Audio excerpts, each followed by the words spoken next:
vehicle weapons such as las cannon and rocket launchers. Melt is extremely powerful. Yeah, I think it's been changed in Elite where the melter bomb couldn't be thrown on monsters, which just makes it really, really difficult. But now in Elite it can be, meaning that it will. So if you have assault marines with a melter bomb or chaos raptors with melter bombs, you can still throw them onto a heavy armored vehicle or armored monster such as the Avatar or the Carnifex, for example. Now none of these squads have power weapons. Okay, still did that in Elite? Okay, cool. I scratched that. None of these guys have power weapons, meaning that this won't take too much damage, but it will. But I'm referring to the melter. Okay, that's fine. But you will take more damage from. What was I saying?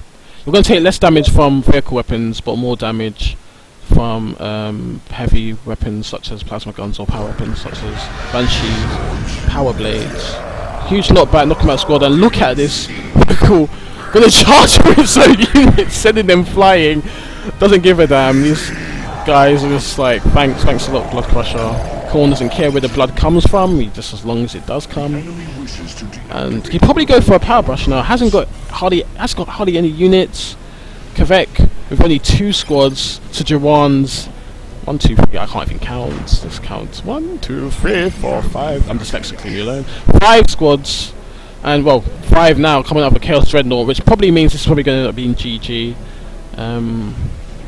But hopefully, I actually haven't watched this replay back, so hopefully there's an end here, otherwise it will be quite one-sided and I'll be pretty upset. And we do see Warrior Broods coming out now, going to try and cap this victory point. He is extremely low, so the pressure is on for Kvek. We only 2 squads. Probably could use the the cocoon ability, which allows him to heal. There he goes. Preemptive. Look at that for epic foreshadowing. There he goes. Uses the ability, heals, and this isn't even live. Oh yeah, I'm just so cool. And so comes out with the Blood Crusher from Juhwann, and he's gonna get Bloodlet scratching that Chaos Dreadnought. Probably would have been a better idea actually, considering what he was up against. He was up against infantry. Now, as you guys can see, these guys do power melee, which you can. I think they do. Yeah, they do power melee, which you can see from the fists. No longer heavy melee, which made them completely ridiculous in Retribution. And I will not be playing Retribution anymore. No more retail for me. I have completely quit after a game. Even though I actually realised last night before I went to bed that it was entirely my fault for getting Assault Terminators instead of normal ones. I'm a noob. Anyway, so we do see loads of upgrades. Acid Splitter. I can't actually read these anymore because I've installed the Codex edition, giving me errors. We do see Spore Mines dropping. Baby use suppression. Explode. Don't explode. Kvek not focusing. This warrior hive. What's the damn name, man? Ravener coming down, but we do see Touch of Nurgle. I lost it. Touch of Nurgle being used on these heretics, extremely useful for dealing with enemy units, especially when using heretics. Very helpful, as they do knockback when combined with their Doom Blast, meaning that all units will be knocked back around the vicinity. We do see Spore Mines spawning from these Glyptotary towers. Going to be very detrimental to these heretics. Need to be careful. Need to get out.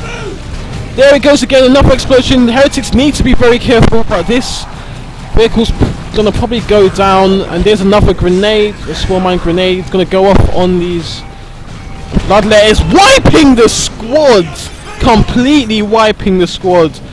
Well played from Kvek there. Excuse me. Glyptotary Tower is trying to do healing aura around this vehicle, try and help it escape, but it is gonna go down. 180, 60, 14 is probably going to go down, and there it goes. Bloodletter not letting up, smacking it until it went down. And we do see a Venom Cannon coming out from Kvek. And I'll talk about these guys once they're on the field, so I can give you advice about how to use them and what to use them on. Juhwann, while JuhwannX is going tier 3, has quite a few resources. They're probably going to spend that on a tank as soon as he's available, as soon as he takes up, or maybe even a monster, maybe the Great Fat one, or Great Ugly one, or Great Ugly one, that's his actual name. Warrior Brood needs to be careful, upgrading their adrenal glands, increasing their health and melee damage, giving them power melee, I believe. I'll make sure once the reticle, so the signal is back.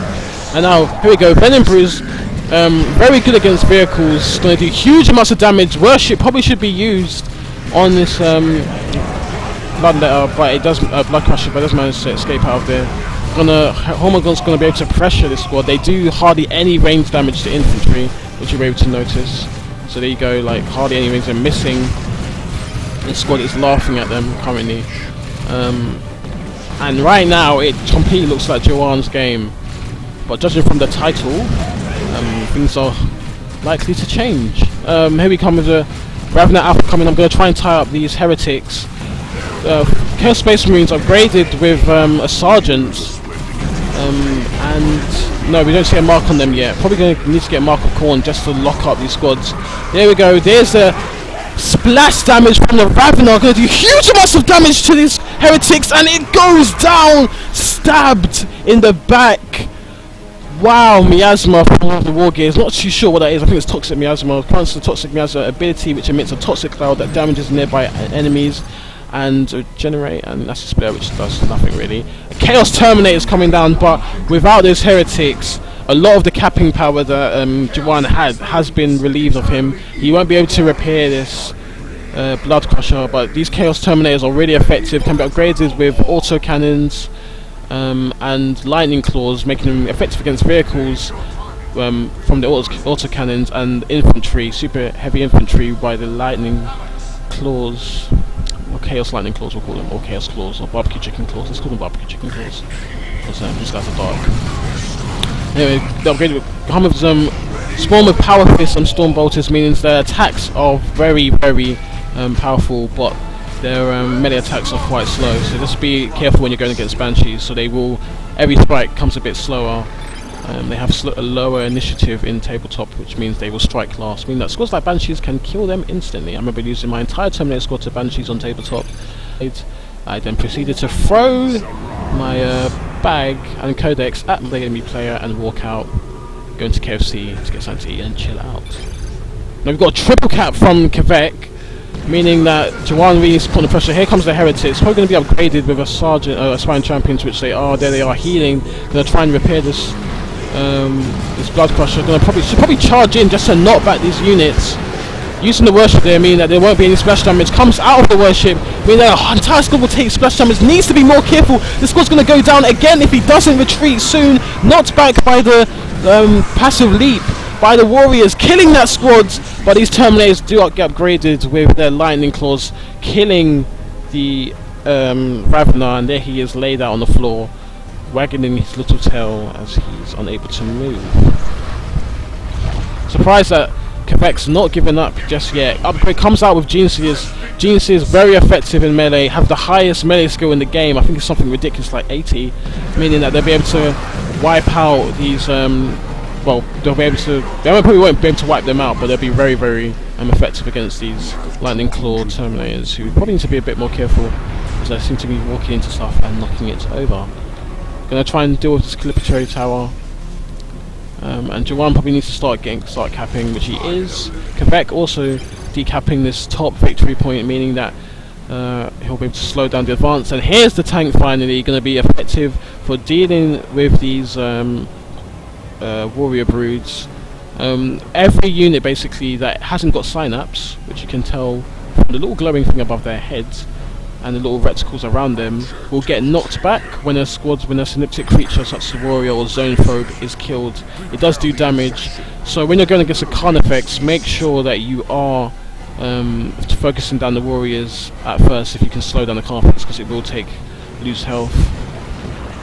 JuhwannX should probably be capping with his hero. Needs these squads in the main engagement, needs them around.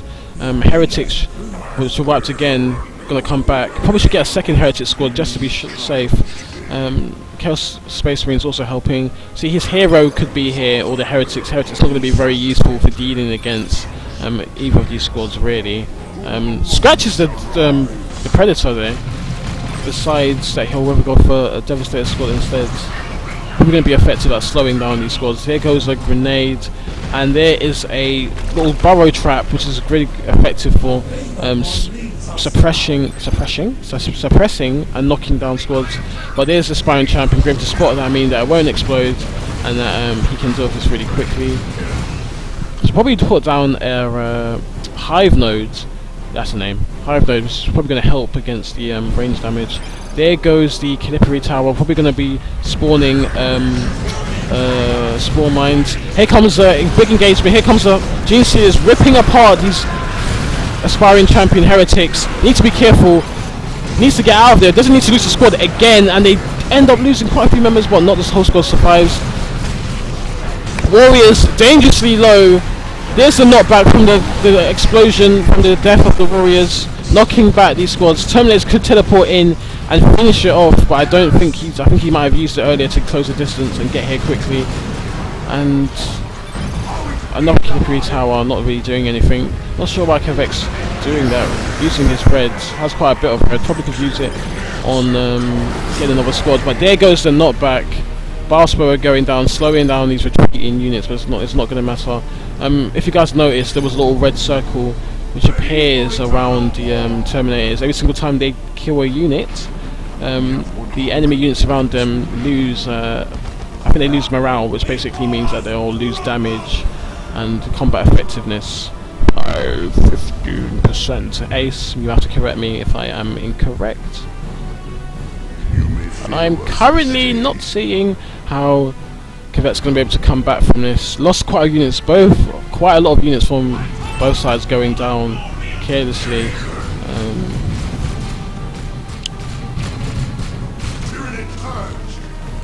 But I don't think there's any point for Juhwann going to bash his power, as Kvek has got a substantial amount. I mean, it would hurt him in the long run as long as this game continues, because it means that he hasn't got the rep to replace them. And I think Kvek is just going to save up for a second Gene Stealer Broods. Ripping apart these Terminators who do teleport out of that. And there goes the adrenal, I think it's adrenal glands on these squads. The glowing heads, meaning that they've gone crazy. Ripping about these Terminators. You should probably just turn around and fight back while they wait for support. No need for them to take more damage. And use this touch of Nurgle, expecting one of the members to go down, but they don't go down, and that's probably a waste. Probably didn't need to really use it there. They don't gain any more health, they don't regen any more health until a member goes down, and you don't really want to drop a Terminator as they are very expensive to replace.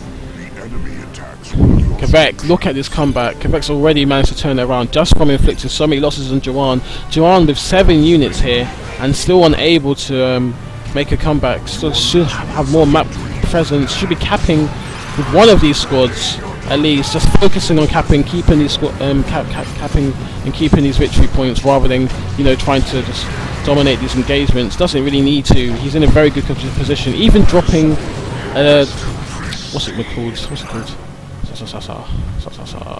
Even dropping a heavy bolter on one of these victory points would be very helpful just for locking down the map. He's got the resources to do it, floating quite a lot of power, which is usual for the last parts of the game. But Juhwann is down to 28 victory points. Map control for Kvek just proving too dominating. And there spoke too soon, there goes the Heretic. He needs to ignore trying to destroy these points, needs to cap it back instead. Juhwann managing to cap the top point, needs to cap this one with his hero, it's not going to take any more damage, and he needs to be in this engagement, just needs to cap, doesn't need to worry about taking the damage he needs one of these squads who are idle. Even the Chaos Terminators could be helping out there, and it's going to end up costing him the game, and there it goes. So Juhwann not focusing on holding the map together, tried to just had his units idle quite a lot, which ended up losing him the game. And that's one thing you guys have to be very careful about when going up against races that are very mobile, like Eldar, for example. During the late stage of the game, the Eldar player will probably start focusing on just trying to decap the map, sending his squads that don't scale very well, such as Rangers, just to decap and harass you with victory points. Make sure that every single time, if we go back in, let's make sure that every single time the victory points are below 80. And you've got more units. Look at the units that Juhwann had. The only problem that he should have won this game. He was dominating the game mostly. Had a few, well, quite a few model losses. And I just realised that is